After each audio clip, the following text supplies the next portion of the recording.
What's up, guys? Welcome to the line change.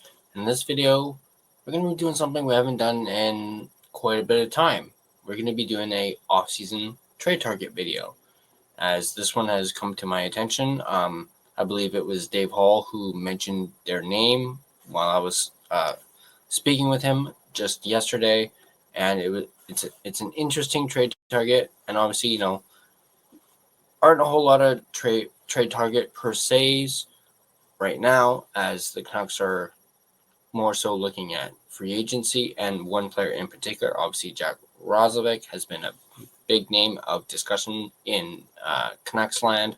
But this one intrigued me, and I wanted to talk about it. But before we do that, as I always do, I wanted to give a big shout out and thank you to my sponsor, Gassy Jack Art, maker of that incredible artwork you see there behind me. And you guys can check them out at gassjackart.com. You can also find them on Instagram at Gassy Jack Art. So go ahead and check them out. Once again, gassjackart.com. Let's go ahead and dive into an article from our friends at Canucks Army. And in this article, it talks about said trade target being, of course, Yegor, and I'm probably going to butcher his last name, Chinakhov. Obviously, recently it's been revealed that Chinakhov has requested a trade from the Columbus Blue Jackets, having not gotten along with the Columbus Blue Jackets head coach, Dean Evason. He made it known that he wants out of Columbus, and he could be a potential trade target for the Vancouver Canucks. Now, this article is written by Jacob Fraser from Canucks Army. He goes on to say, shortly before the Vancouver Canucks traded Dakota Joshua to the Toronto Maple Leafs, reports came out that Columbus Blue Jackets forward Yegor Chinakhov had requested a trade. Now, the trade request by Chinakhov and Joshua is completely unrelated. However, there is now a hole in the Canucks' top 9 forward group on the wing that Chinakhov could potentially fill. Let's take a look at Chinakhov, the player. Former first-round pick in the 2020 draft is a skilled fast winger with a high-end shot. Playing in only 30 games this past season, he missed a significant portion of the year due to injury, but still managed to register 15 points through those 30 games, scoring at a 41-point pace over an 82-game season. Chinakhov's game still has some holes, and he can be seen as a liability in the defensive zone. However, the 24-year-old has a lot of time to learn to play a more complete 200-foot game at the NHL level. The Russian winger's combination of speed and skill mixed with a 6'1", 200-pound frame is encouraging to see. Despite his flaws, the addition of Chinakhov would not represent a big risk for the Canucks, as they hope he can take that step in his development to blossom into a top 6 winger. He's shown some production at the NHL level already with a career 34 goals and 37 assists for 71 points in 175 games played. Despite the Blue Jackets rebuilding for most of Chinakhov's time in Columbus, he has yet to fully earn the trust from his coaches to graduate to top 6 minutes. That being said, the left shot forward has yet to play a full season with a career high of 62 games and has only reached the 10-plus goal mark once in his young career, 16 goals in 2023-2024.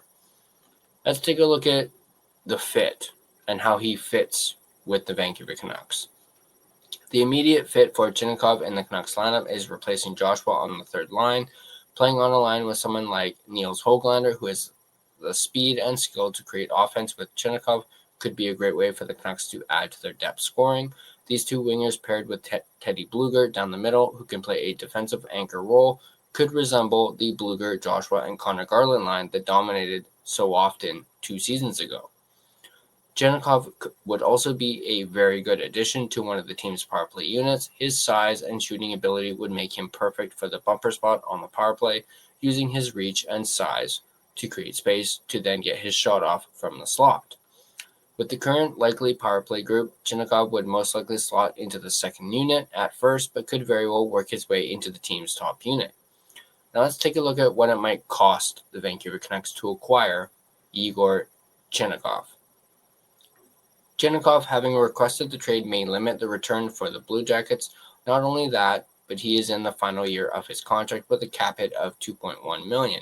He will be a restricted free agent next offseason, so whoever does trade for him would have control. However, a team taking a flyer on him may not want to pay a high price in case things don't work out right away. The cost for the Canucks to acquire Chinakhov would likely be as simple as a future second-round pick, if not even less than that. Given the cap space the team cleared after moving Joshua, bringing in a replacement for over $1 million cheaper would still give the team some flexibility to bring in the centerman they've been targeting all off-season. So, I want to know what you guys think. What do you guys think about this potential trade target for the Vancouver Canucks? What do you think about Yegor Chinakhov? Do you think the Canucks should use the cap space that they now have after trading Dakota Joshua? Do you see him as a possible Dakota Joshua replacement? Is this a move that you would want the Canucks to do, or would you much rather them solely focus on getting a second-line center, or maybe targeting Jack Roslovic in free agency? Maybe they can get Roslovic for around the same price.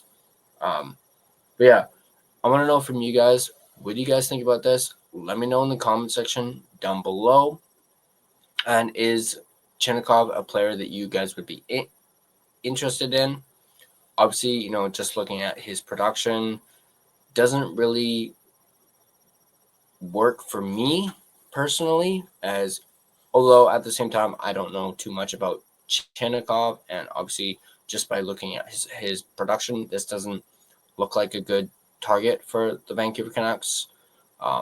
Just based solely on the production, perhaps, he could still, have a better season. Perhaps he has a higher ceiling, but that's just me. Once again, let me know in the comment section down below what you guys think. And as always, if you guys like this video, be sure to hit that like button. If you want to stay up to date on all your Vancouver Canucks content, be sure to smash that subscribe button and turn on your notifications so you don't miss a single video. You can find and interact with us on social media. You can find us on Facebook. Just search The Line Change to find our Facebook page. You can find us on Instagram at The Line Change. You can find us on X at Line Change Van. You can find us on TikTok at The TLC Podcast. You can also find us on Blue Sky at The Line Change, and feel free to give us a follow on all of our social media platforms. If you prefer an audio version of this podcast, you can find us on both Spotify and Apple Podcasts. On Spotify, feel free to give us a follow as well as rate and review us. It is, of course, greatly appreciated. But that's going to do it for me in this video. As always, let's go Canucks, and I'll see you guys in the next video.